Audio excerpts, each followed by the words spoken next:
This is the one memory from my childhood that remains the most vivid, so vivid.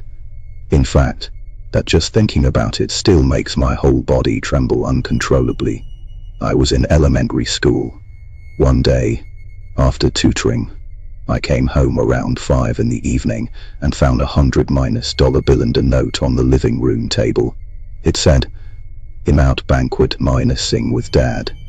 Be good and don't wander off." At home, there were only 3 of us, my parents and me. Sometimes when they went out, I'd be left completely alone. So before I ever left the house, I always made a habit of checking that both the front and back doors were locked. Only after that would I ride my bike out. That day, I went to the alley near the front of the house to buy dinner. I ate while watching TV, but by around 7 o'clock, nothing good was on. So I switched off the TV. Phones weren't common then, and we had no computer at home, so entertainment was limited. When I was home alone, I usually ate, then went upstairs to my room to read. After tidying up a bit, I left a single lamp on in the living room and went into the back bathroom to shower. When I finished and stepped out to hang my clothes, I faintly heard footsteps coming from upstairs, a crackling sound from stepping on the tiled floor. The noise was subtle, but in an empty house, and since I was facing the stairs directly, I heard it clearly. I thought maybe the TV in my parents' room was still on, so I didn't think much of it and went upstairs, intending to pay respects at the family shrine in the hallway. Halfway up the stairs, I suddenly heard a woman's laughter coming from the second-floor hallway. It was a sharp, high-pitched laugh, like she was almost shouting, wanting to be heard. I immediately stopped and listened carefully from the stairway. I figured my parents' room was on the left side of the hallway, so if it was the TV, the sound should have been coming from there. But the laughter was coming from the right side. While I was puzzling over this, the dark staircase leading to the 3rd floor echoed with 2 loud knock sounds like the ones you'd make if you wanted to scare someone from behind. I thought, this isn't right.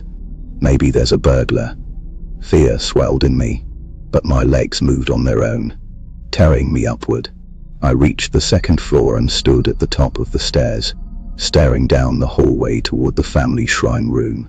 Bathed in the shrine's red light was a half-minus figure, completely black and like a shadow. The figure seemed to be turned sideways, watching me. Just beside me was the stairway to the 3rd floor, where the woman's sharp laughter and pacing sounds continued non-stop. I wanted to run downstairs, but my feet felt frozen, so I stood there, locking eyes with that black silhouette for what felt like 5 agonizing seconds. Around me, low murmurs sounded, someone trying to speak, but no words coming out. Slowly, the figure began to step forward, heading my way. I was almost losing my mind. My heart pounded wildly. Please don't come closer. I don't want to see you.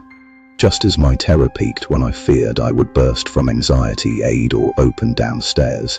Then my mother's voice called out, "Come down and eat." Suddenly, my frozen feet could move again. I turned, unbolted downstairs, fleeing the house. Later that evening, my father went upstairs to pray at the family shrine. He said nothing was unusual. I never understood what I had encountered that day. But after that, I never saw that shadow again, nor did I hear that eerie laughter, and no one else in the family mentioned anything strange. To this day, I've never told my parents what happened that day I was home alone. This happened just after I started college.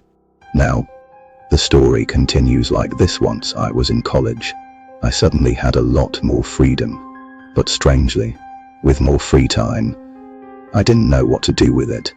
I remembered my high school days. I had been in the Boy Scouts but never went on a campout. I really wanted to try camping outdoors, an adventure of my own. I recalled a friend from a neighboring school who was also in Scouts. In high school, his senior often took him on camping trips, hiking through jungles using maps and compasses, learning wilderness skills, real adventure camping. So I reached out to him and asked if he could take me along next time he went.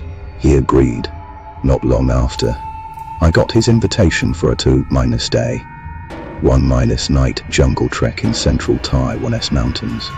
I was thrilled, finally about to live out my camping dream. Excited, I awaited the day we would set out. Before leaving, we stopped at the local earth god's shrine to pray for a safe journey. Then, we began our adventure.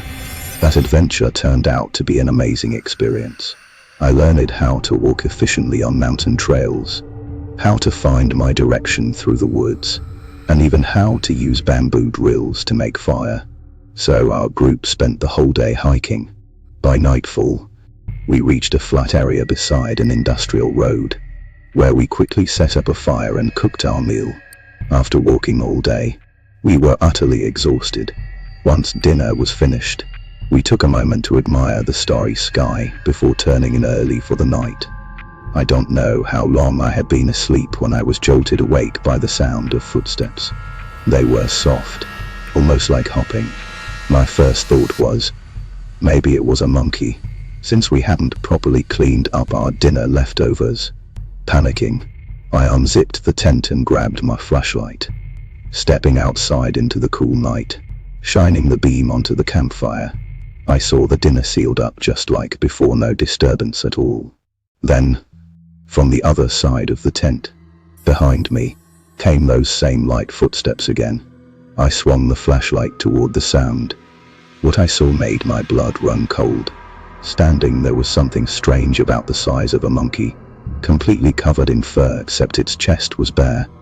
It walked upright on 2 feet, but its head was unreal, a bizarrely oversized, almost grotesque shape that looked nothing like its body. Even more unsettling, a pointed top on its skull, and eyes that reflected a bright, eerie red in the flashlight's beam. That creature instantly locked eyes with me. It stared hard and let out a shrill, piercing screeching like anything it ever heard before. My whole body trembled uncontrollably, frozen with fear. Just then, someone yanked on the clothes around my waist, pulling me back inside and scolding, "Hey, it's so late, what are you doing out here?" It was my friend, his voice stern and sharp. Without waiting for an answer, he zipped the tent closed and we exchanged a glance. My voice shaky, I asked, "Did you see it?" "Too," he snapped in irritation. "Haven't you ever trained with the unit?" "That's just a Shan Qiang." I couldn't believe it. "No way," I argued. "I know what a Shan Qiang looks like. But that thing wasn't one." He cut me off angrily. "It is a Shan Qiang." No arguments. His mood felt inexplicably tense, so I didn't push it further and crawled back into my sleeping bag. With nerves still frayed, I eventually drifted back to sleep. The next morning, after packing up the tents and eating some dry rations for breakfast, we set out to head back to town. Before leaving, we stopped at the Earth God's shrine where we'd prayed for safe travels, giving thanks for being kept safe. Then we hopped on our scooters and rode back to Duyulyu. Partway along, we stopped at a convenience store in Gukang to rest and sip drinks. As we relaxed, my friend turned to me and said, "Hey, sorry for snapping at you last night. I saw it actually. That was the Shan Qiang. It's some kind of strange creature that lives deep in the mountain. If I didn't drag you into the tent sooner, I think it might have lured you off with it." His words chilled me deeply. So it was one of those mountain monsters. I remembered the many legends I'd heard growing up in stories my family often warned me about. Creatures that haunt the forests and fields, leading confused travelers off into the wilderness where they wander endlessly. Those unlucky ones never return, though I still don't know for sure if what I saw really was one of those spirits. I'm grateful my friend intervened when he did. Even now, years later, the image of that strange, twisted figure creeps into my mind, and I swear I still hear that awful screech echoing in my ears. This happened more than a decade ago. Back then, my life was simple, just school, exams, and a love of reading manga during my downtime. When I got serious about my homework, It tunneled into my notes so intently I forgot about my posture, usually pressing the right side of my face against the book or notebook without thinking. Late at night, I loved to hide under the covers with my flashlight, reading Lin Yis manga series. But gradually, my right eye started to fail. I struggled to see things far away. When I finally got it checked, both my eyes turned out to need correction. My right eye, especially, was worse. Before long, I became a full minus-fledged femina-side frog, as kids call it here, but I hated wearing glasses. Most of the time, I wouldn't wear them unless I really needed to see far away clearly. That meant my glasses spent most days tucked away in my pants pocket. Looking back now, that strange night on the mountain feels even more surreal, like a fleeting glimpse into a world just beyond normal sight. But one thing is clear, some things lurking in the dark are better left unseen. That day, I was studying at school with some friends. By around 6 o'clock, the sky had already darkened. I stepped out into the corridor to go to the restroom. From a distance, near the far end where the toilets were, I saw a figure standing there. I approached slowly, and then heard the person greet me. Since I couldn't quite make out who it was, I said, "I'm not wearing my glasses. I can't see clearly." "Who's there?" The figure chuckled and replied, "Why aren't you wearing your glasses?" I waved it off, saying glasses were a hassle as I moved closer. But the person said nothing more and just went into the restroom. I joked, "Sometimes it's good not to see clearly. If there's ever something you shouldn't see, it might not scare you then." From inside the restroom, the voice replied, "Is that so? That's a good idea." As soon as they finished speaking, I reached the restroom door and stepped inside. But once I was inside, no one was there. I thought maybe they were using the toilet further inside, so I didn't think too much of it. While I was peeing, I asked again, "Which class are you from? Why are you still at school?" But there was no answer. I thought maybe they didn't hear me, so I asked once more, still nothing. I figured maybe they were really focused on their business and didn't want to be disturbed. So I quietly finished up. After I finished and was about to leave, I said, "I'm heading out first," to the supposed other person. Back in the classroom, I saw the instructor, who told us to hurry up and pack because the school gate was about to close. I mentioned the restroom still had someone inside. The instructor frowned and asked who it was. I said it wasn't any of our classmates, so I didn't know. He told me he'd just checked every classroom in the school and only a few of us were left. That's when I started feeling unsettled. On the way home, I kept thinking, could it be someone from outside the school? If not, then what? A chill crept over me, and I felt a growing sense of fear. I went home with that uneasy feeling.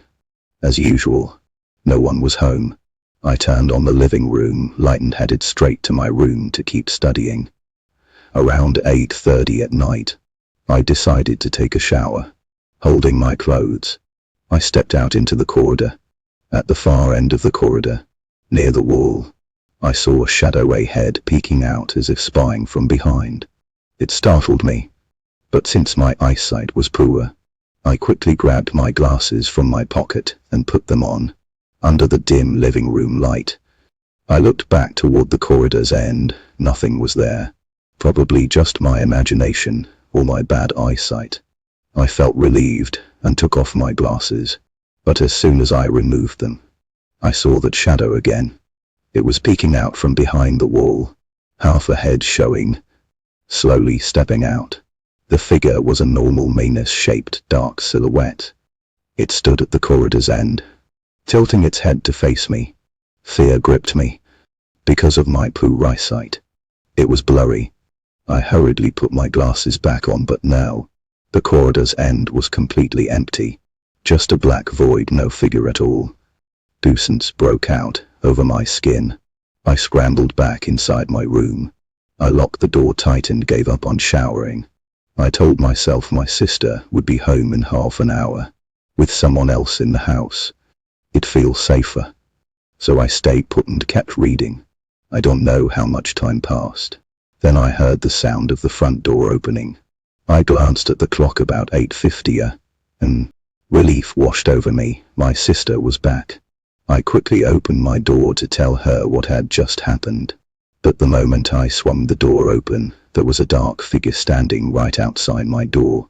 Its body was pitch black, like a living shadow. But above the neck, the face was clearly visible. It was a man's face. His eyes were wide open, staring straight at me. His skin seemed to melt and peel away constantly, tilting his head, grinning with a wide, unsettling smile. Then he taunted, "Can you see me clearly now?" I was paralyzed with fear, unable to speak. I shrank my shoulders, heart pounding like it would burst. The shock made me scream out loud. My legs gave way, and I collapsed onto the floor. My sister rushed into the room and asked what happened. I just trembled uncontrollably, sweating, staring at her from the ground. After some time, I calmed down enough to tell her everything. She was so frightened she couldn't sleep alone that night. That night, my sister and I slept in our parents' room together, holding on to each other,